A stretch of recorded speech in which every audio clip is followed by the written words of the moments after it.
If you take China, for instance, 1.4, almost 1.5 billion people, India 1.3, Africa also 1.3. But those former countries have one government, one president, one cabinet for 1.3 billion people, 1.5 billion people.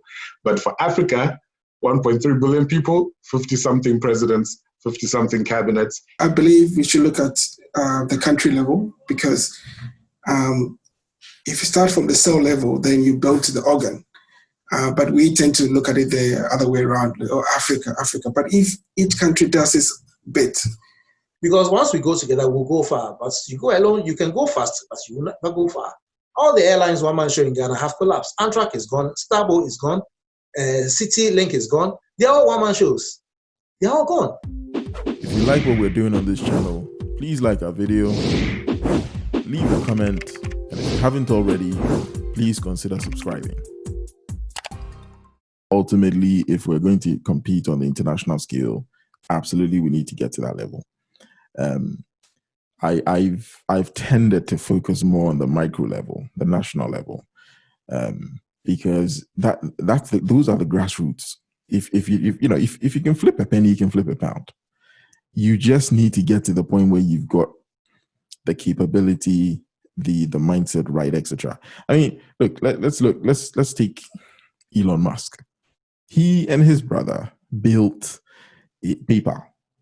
So that, you see, the thing is, Elon Musk didn't get up and say, I want to build rocket ships, give me, $1 billion to build a rocket ship to go to the low Earth orbit and then eventually make it to space. He started by building PayPal, which in itself took about 3 or 4 iterations of them building financial payment systems and ultimately evolving to becoming PayPal, which they sold for hundreds of millions. He was then able to go on and actually pursue what he wanted to do in the first place. This, I think, is what I've been trying to highlight. That, yes, you might want to, be the China equivalent in terms of Sub-Saharan Africa or as the whole continent. But maybe the first step has to be, let's get, power consumption and generation sorted. We have a whole lot of sunlight. Why are we not producing solar panels? Why are we not power sufficient to power the industries that will take us to the next step? So it's about, for me, I think it's about understanding what that journey looks like. And it doesn't have to initiate. We know that the people in power don't know what they're doing. We already know that. You're spot on, So again, let's not discount that. I fully agree with what we need to do on the ground at the micro level, and I can go on there, but I think the others have touched there a bit more. So I'll ask a question: where did Elon Musk go and do PayPal? He was here in this country and had to leave and go there, and be able to do what he needed to do there. And I would really ask that if Elon Musk was sitting in Cape Town back then in those days, would he have had the same level of success or exposure or backing, funding, whatever the case may be? There's just so many things that exist in this modern era, right? So you got a lot of tech companies. You got even Amazon now and Facebook and the rest of them for the longest time, which don't turn over profits. They forego profits to gain market share.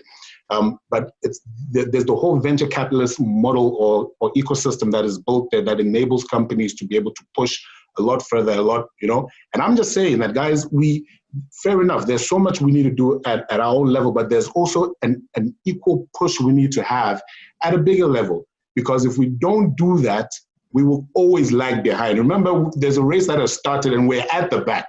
So if you're going to start doing what everybody else did at the start of their race, you will always be behind. You will never catch up. You have to do something more radical to find yourself on that level playing field to be able to then run a competitive race. And I believe the points that I've touched on is really where it lies. But yeah, at a macro level, absolutely. At micro level, absolutely. We need to be able to find opportunities and be resilient enough to see those opportunities materialize into flourishing businesses. We're not getting even the basics right. Let's start there. So I think what you're saying, 100%. But look, basic things: power, water, sanitation, cleanliness, okay, transportation, logistics in our own country. Corruption. There are too many fundamentals that we are nowhere near par. And I'm not saying we need to correct all of that. I'm not an idealist. I'm not saying we need to get all that right per se. But what I'm saying is the smart guys in the system aren't applying themselves. When people get smart and they try and do something, they end up getting corrupted somehow, and they fall into the same trap lines of just going for money to line their pockets. There's no vision. We don't have visionaries. I mean, you talk about getting to that skill where we're the money, making money. Of course, you want to make money, but not at any cost, right? COVID has made us realize that actually countries are looking to be less reliant on other countries. So if you're building an industry, let's say all you do is grow pineapples, all you do is mine and export it. We may get to the stage where other countries will tell you that, actually, we don't want your minerals anymore. Yeah. We've discovered new materials and structures that we can, like graphene. Graphene is about to hit the market in a big way. They won't need copper cables and steel cables anymore. What do you do with that then? You see, that foresight is what we're missing. It's not just doing more of the same and being efficient at it. There's nobody looking at the whole picture and saying, look, let's get these things right. Let's just be self-sufficient. Okay, we don't lack anything. We don't need anything from outside. Let's just do that first. If and when we have a surplus, we can decide what we do with it. And I think this is the fundamental issue in sub-Saharan Africa. Challenge. What's the reason? Why do you think that doesn't happen? What's the issue? Ebenezer, people like you, me, George, Nana Kwame, we need to be able to find time in our busy schedules and get together, pick a problem and solve it.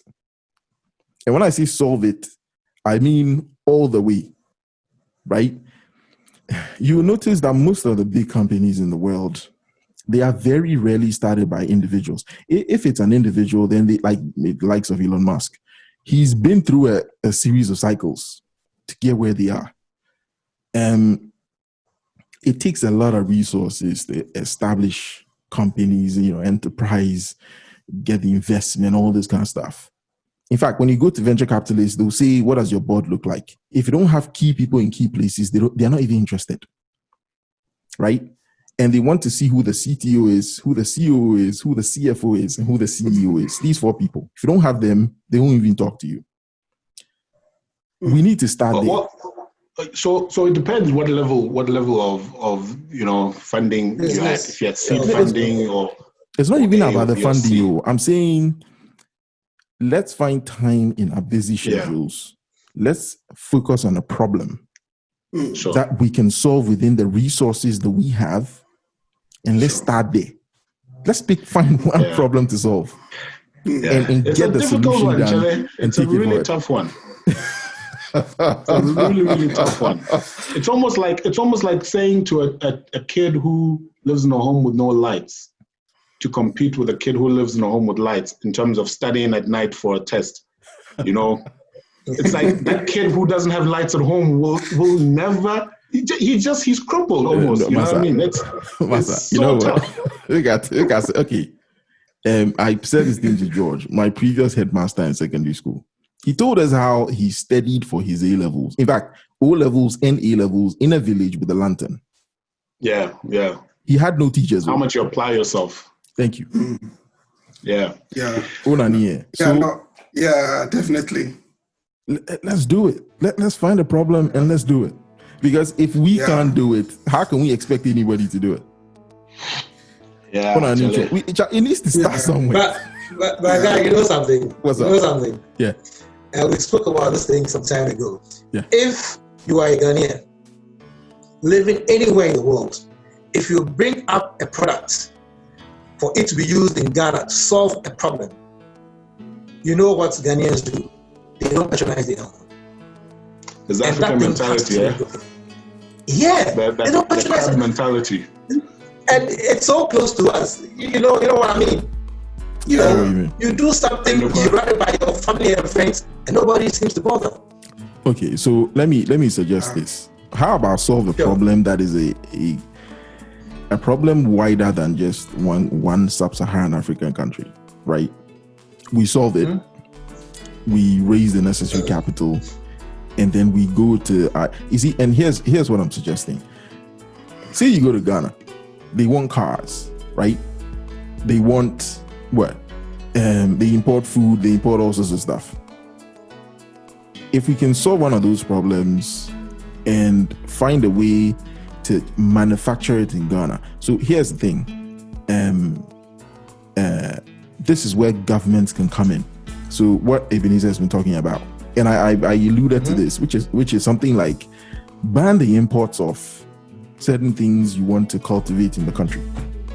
Okay. Right? If there are some things you can't import into China. When you invest money in China, you can't take it out. When they come to our country, we allow them to. Why? This is where governments can step in and do the right thing. But we shouldn't wait for that, is what I'm saying. We should just plow on regardless. Yeah, no, absolutely. Absolutely. Necessity is the mother of all invention. And I believe that this COVID situation, if we get our perspective right, we can. There is this Deputy Chief Justice in South Africa. He is now retired. He was at Robben Island, and he gained his degree on Robben Island in prison under harsh conditions. And he's one of the finest judges ever. And I'm just thinking that if we apply ourselves right, even under this COVID situation, there will be nothing that we can solve as a continent. So I believe that it should start from the individual level, and the mindset should just run through the whole system, and there will be like a drastic change all across the continent. All right. So Charlie, that's a great point, man. And I think with everything, I think what probably has come out for me in all of this is there has to be a push from both sides. I think this is my closing, that absolutely you hear people on the ground to be able to push through their circumstances and the challenges. It's been a spirited, interesting discussion. Ebenezer, George, Nana Kwame, thank you very much for taking the time to join this podcast. I really appreciate it. Thank you very much, sir. Thank you. Thank you, Tim. Thank you. Thank you for having us.